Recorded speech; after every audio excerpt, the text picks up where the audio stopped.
Chapter 2 of Friendly Fairies. The Happy Rattle.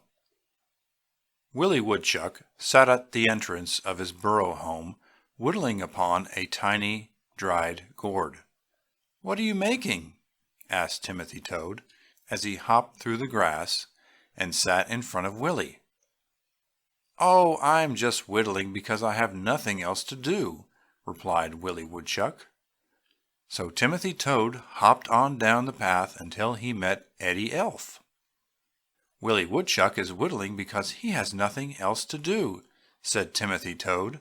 "I will stop by and see him," said Eddie Elf. So Timothy Toad hopped along the path until he met Gertie Gartersnake. "Willie Woodchuck is whittling because he has nothing better to do," said Timothy Toad. "I will go down that way and see him," said Gertie Gartersnake, and she started down the path. So Timothy Toad hopped down the path until he met Wally Woodpecker. "Willie Woodchuck is whittling because he has nothing better to do," said Timothy Toad. "I will fly down and see him," said Wally Woodpecker. And away he flew. Timothy Toad hopped on down the road until he met Billie Bumblebee. "Willie Woodchuck is whittling because he has nothing else to do," said Timothy Toad. "I will buzz down that way and see him," said Billie Bumblebee, as he buzzed away. When Timothy Toad arrived at his home, his wife, Tilly Toad, was sweeping off the front steps. "What do you think, Tilly?" Timothy Toad cried. "Willie Woodchuck is whittling because he has nothing else to do." "Dear me! You don't say!" cried Tilly Toad, as she stood her broom in the corner and started down the path. "I will hop down and see him," she said. "I will hop back with you, Tilly," said Timothy Toad. They had not hopped far before they met Eddie Elf, who was singing happily to himself as he walked along. "Willie Woodchuck is whittling on a rattle," he said when the two Toads stopped him. "We are hopping back to see him," said Tilly and Timothy Toad. "I will go back with you," said Eddie Elf. They had not gone far until they met Gertie Gartersnake singing away very happily. "Willie Woodchuck is whittling on a beautiful red and black rattle," said Gertie Gartersnake. "We are going back to see him," said Tilly and Timothy Toad and Eddie Elf. "Then I will go back with you," said Gertie Gartersnake. They had not gone far until they met Wally Woodpecker, who was also singing happily. "Willie Woodchuck is whittling on a rattle, and it is blue, red, and black, and rattles beautifully."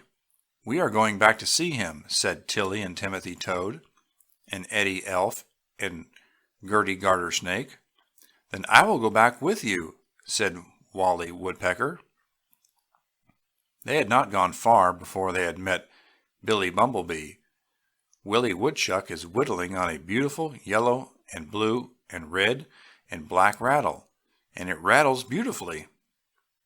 "We are going back to see him," said Tilly and Timothy Toad and Eddie Elf and Wally Woodpecker.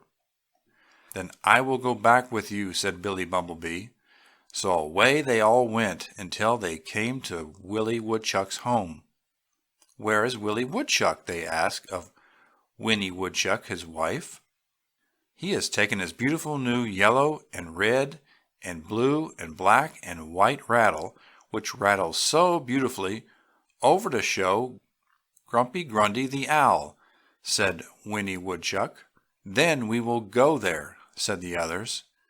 "Then I will go with you," said Winnie Woodchuck.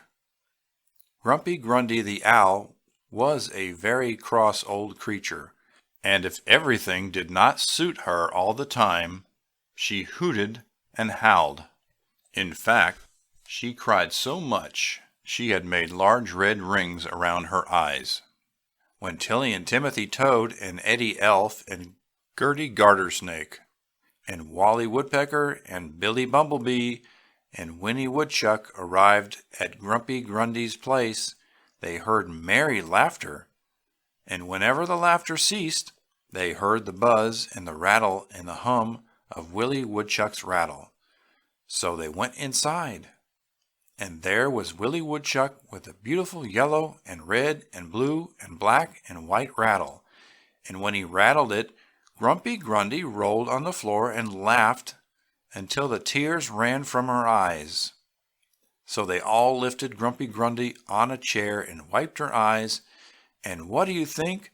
The red rings around them were wiped away, and she looked young and pretty again. "Oh dear," said Grumpy Grundy the Owl, "I have never enjoyed myself so much before, and I will never be grumpy and be called a Grundy again. No, sir, never!" And her eyes twinkled with merriment, and all were greatly pleased at the great change in Grumpy Grundy. Eddie Elf laughed, and Tilly and Timothy Toad chuckled. Gertie Gartersnake giggled. Wally Woodpecker beat a tattoo on wood. Billy Bumblebee buzzed, and Winnie Woodchuck sang a woodchuck song. And after that, no one could say that Willie Woodchuck had nothing else to do, for he spent his time making beautiful, happy rattles, which he gave away to all the creatures, and everyone laughed and made merry whenever they heard the beautiful yellow and red and blue and black and white rattles, which rattled so beautifully and drove away the Grumpies. End of chapter 2.